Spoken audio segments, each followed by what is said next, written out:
What is up, everybody? I am Jason Tracey, founder of Referral Consulting and Coffee and Grit podcast, and super excited to announce that I have partnered with Steve and that you'll be seeing more of these videos coming out and being sent out and to help encourage, to inspire, to motivate, to help us get out of those limiting beliefs and get out of our head and go out there and make that difference that we are put here on this earth to make. I believe that hell is meeting the person that we could have been. And so when Steve came to me and asked me if I would do a series of videos that he could post and put up on the website, I'm like, I am in. And we've talked about, whether I'm spokesman or whatever it is. And what pops in my mind is chief difference maker, because that's what it's all about, is going out there and making that difference. And so I'm super excited. These are, my community. I love supporting the small businesses and giving back to small businesses, both the entrepreneurs, the visionaries out there. Out of the gate, something that we talk about in my difference maker boot camps quite a bit. The first biggest sale that you'll ever make is to yourself, and you'll hear me so much. To me, sales is serving people at the highest level. We'll talk about this more as we go through and give you some strategy and some things that you can go out there and use. And this might be something that you've heard over and over again. And but what I'd ask is we can all get a little bit better. So make sure you're listening to these messages and really asking yourself, am I doing that? Am I doing that now? Maybe I did it in the past. Am I doing it at my full capability? What I notice is that people always say that they listen, but and that what makes them different in their customers' eyes or their clients' eyes, their prospects, their people, their communities, is that they listen and that they care. And I don't doubt in my heart of hearts that they care. You can see that they care. However, we get so wrapped up with what we have going on inside of ourselves that we are, most of the time, when we're facing a prospect or a client or potential client, or we're meeting somebody for the first time in a networking group, we often don't even remember people's names when they introduce themselves, because we're thinking about what we're going to say next. And so if we can calm down all that noise and really, think about, and here's a strategy and something that I do before every conversation, every meeting, before when I go into a networking event, before I go into the Caerusnet breakfast, is think, who am I going to meet? What's going on in their life, and how can I help? Not necessarily how can I get a piece of business, but how can I help, and how can I help serve them? And it makes me very, very curious. And so this is a big one. God gave us two ears and one mouth for a reason. And the most interesting people in the world are the people that ask a lot of questions.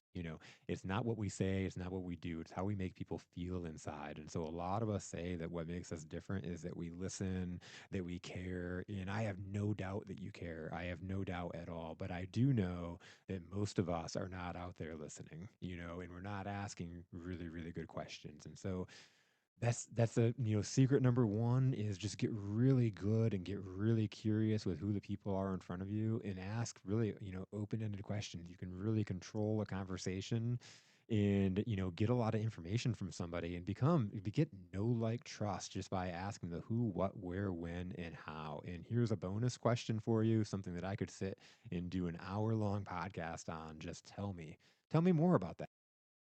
A second ago you said this, tell me a little bit more about that.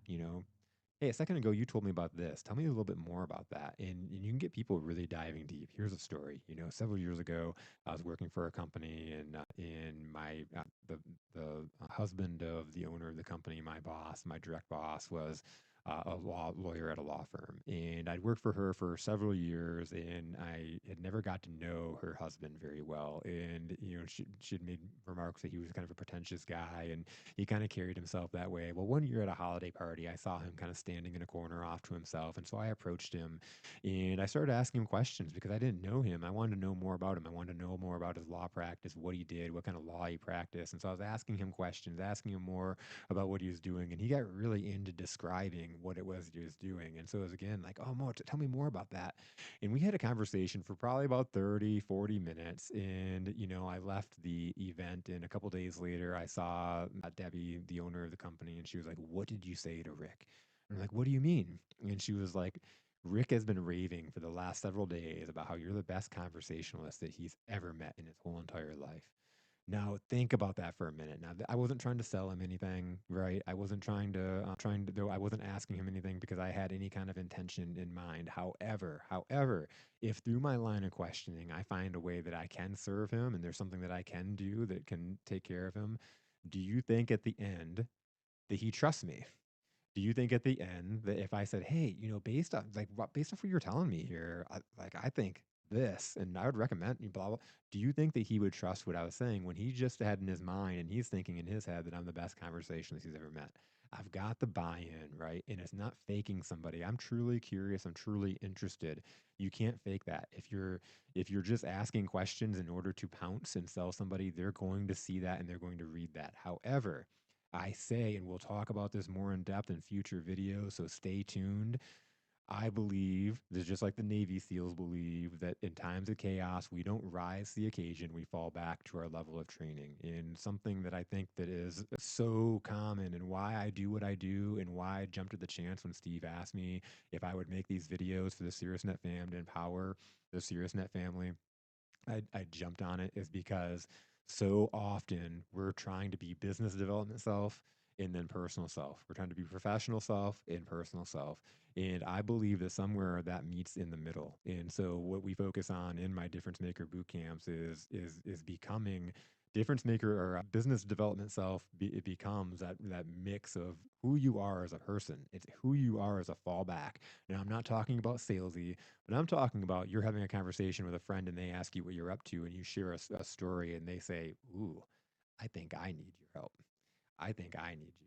Because that's something that has happened to me and it's something that's happened to my clients over time. Because when we get people and we're asking them questions and we really are in the mindset of outward and thinking about what's going on with them, we do truly hold the keys to inspire, motivate, and impact. I hope you enjoyed this. I'm looking forward to fine tuning this and being your chief difference maker or whatever it is that we end up calling it here. Have more news about that later on as me and Steve flesh this out. But just super excited again to have your ear, have your eyes, and again, let me know if there's something that we can talk about that would change and make a difference for you.